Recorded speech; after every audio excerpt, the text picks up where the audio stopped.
All right, so yes, again, Head Smoothie, thank you, Huawei, for the introduction. I represent Altair, and of course, I have the pleasure today to speak to you guys, and I wanted to speak to you guys a little bit about what we do in the engineering side as far as the role that software plays in there. We'll speak about what we kind of typically do today and what's in the future, especially in the software simulation technology. So before I get started, I'd like to play a quick video.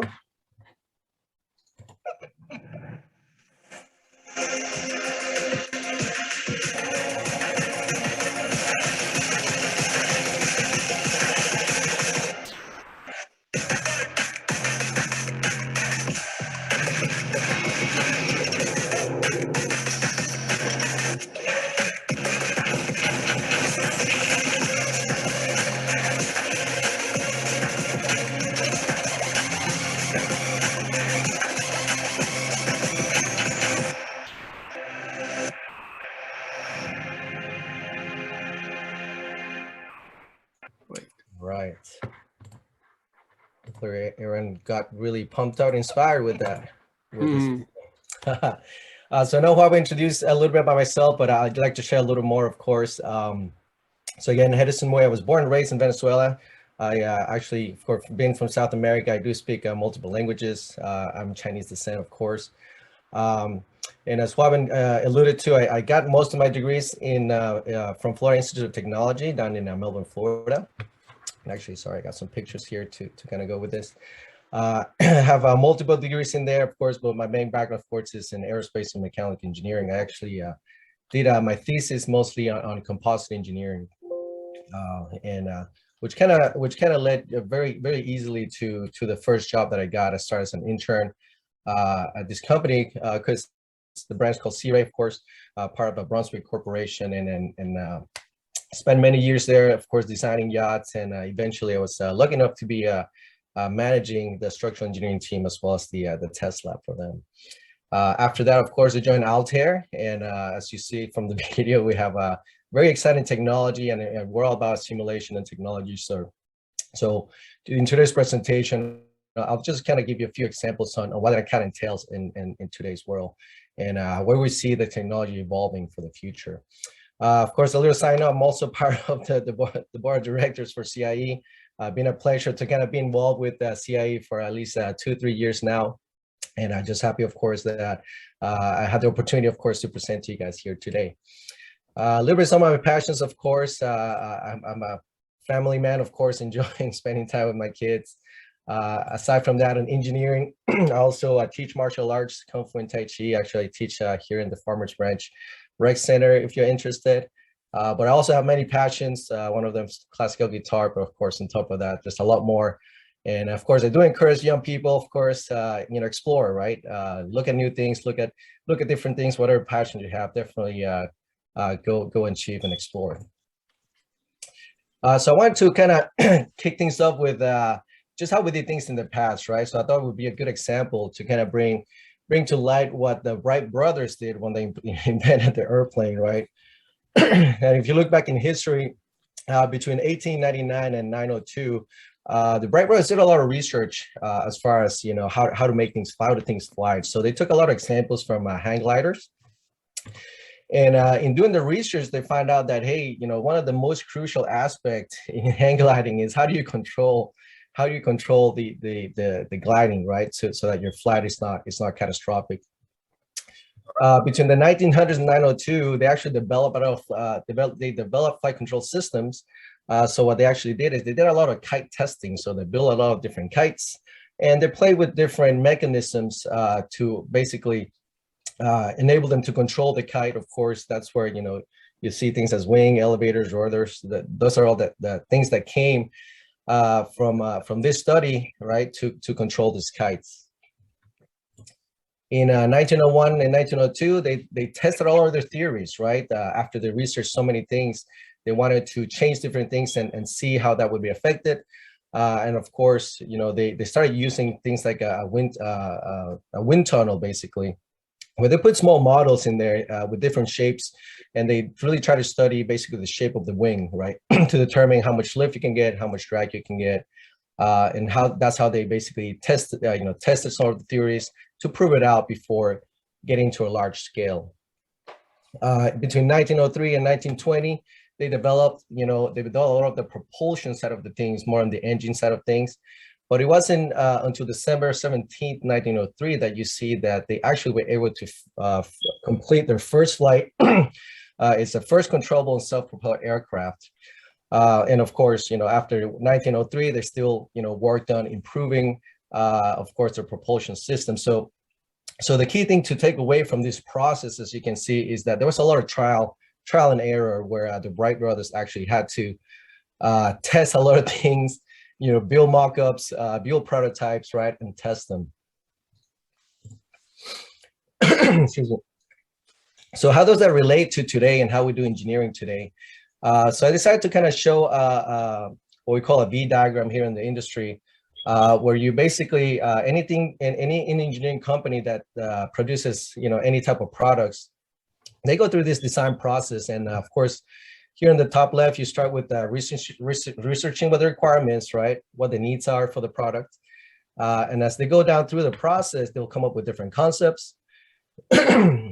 And then here's where the engineering simulation kind of takes place. Once they do, when they have a good concept, that's when, we reach a part where we actually start building things, right, for testing. It could be a components thing, kind of like the Wright brothers, testing different components.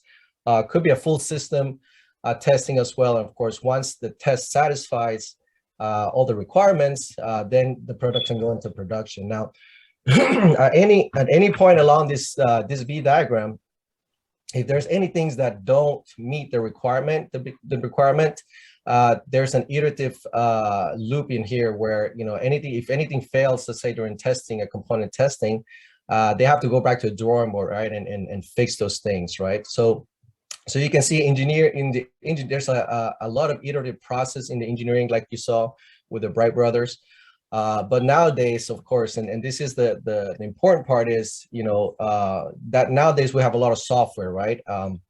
We can do simulation where we utilize physics-based theories, right, to do our engineering work. And that's some of the examples that I'm going to show today. And we're going to focus basically on what we call in the industry computer-aided engineering. Of course, keep in mind there's softwares that support all the different aspects within this process. But like I said, today, just specifically engineering and computer-aided engineering is some of the examples that I'm going to show today. First example here is the NASA Orion Crew Module water landing. So as you can see, of course, you have astronaut in this module, and understanding how it lands is very important, right? You don't want the module to flip over or drown the astronaut.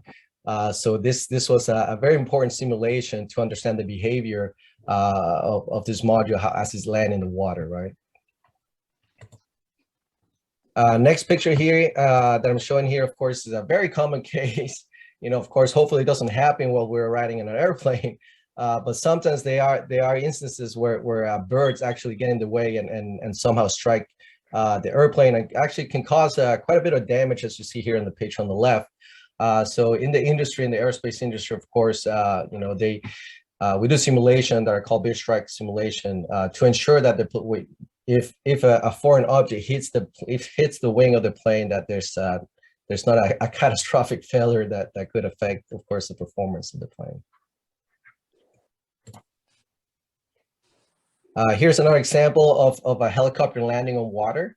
Of course, the interesting thing to note about here is not only simulating the helicopter itself, but actually water conditions, right? So in this case, we're looking at a computational fluid dynamics application where we're actually simulating the waves, right, on the ocean, right, and how that affects the actual aircraft on the landing.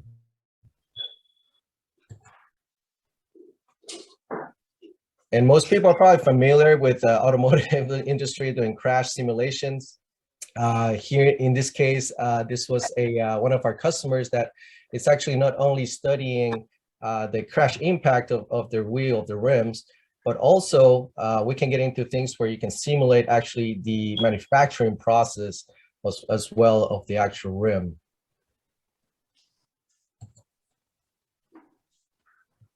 Here's an example of another computational fluid dynamic application where we're actually studying the aerodynamics not only of the shape of the car, but also trying to understand, how the engine is cooled through the regular airflow that goes underneath the car.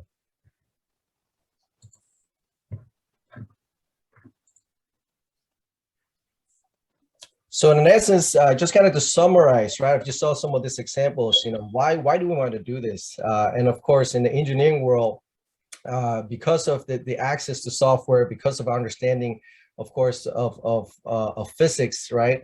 We can basically do what the Bryce brothers were doing in a virtual environment when we don't have to actually build prototypes and test it. And then if it fails, you have to redo that whole process again. So of course, the benefits of the solvers that as is used today in engineering, of course, the reduced costs, right?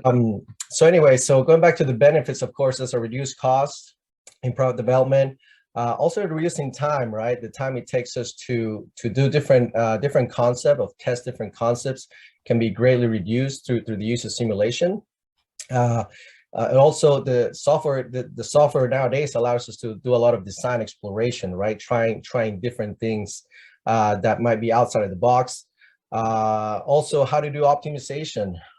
We can be more focused and study a part more closely. For instance, if you look here on the right, the pictures here on the right, you can see that this is an example of a robotic arm that does certain different applications in manufacturing.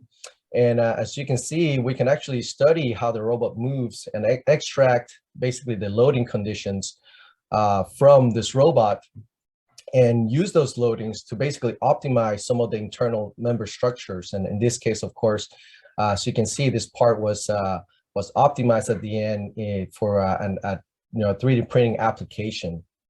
The other benefits, of course, we can evaluate, if the parts is manufacturable. There's a lot of cost when it comes to actually manufacturing the parts. And of course, the best, of course, I think that the biggest advantage is that we can reduce actual physical testing. That doesn't mean that, of course, we try to eliminate testing through virtual, but at the end of the day, of course, to be safe, we'll always have to at least test the system at least once. So that was kind of the present. So what about the future? And I put the disclaimer here, hey, it's already here. There's actually a lot of exciting technology that are coming recently out. I know for you, the younger people probably are used to having 3D printers. This is an example of, at least to me, this is more recent for us older folks, where additive manufacturing is something that's new to us. And that, of course, opens up a plethora of new applications now that we can print things that provides a lot of more flexibility in the design process. And the other thing that's up and coming, not that it hasn't been around for a while, but machine learning and artificial intelligence and things like self-driving cars, of course, they're all driven by software. And of course, Altair has done a lot of acquisitions in this space, and we really see, this, changing the way we do engineering in the future. And with that, I just kind of want to show you one example of where we're taking that. If you look at this model, of course, this is, as everyone should recognize this, of course, is a golf club.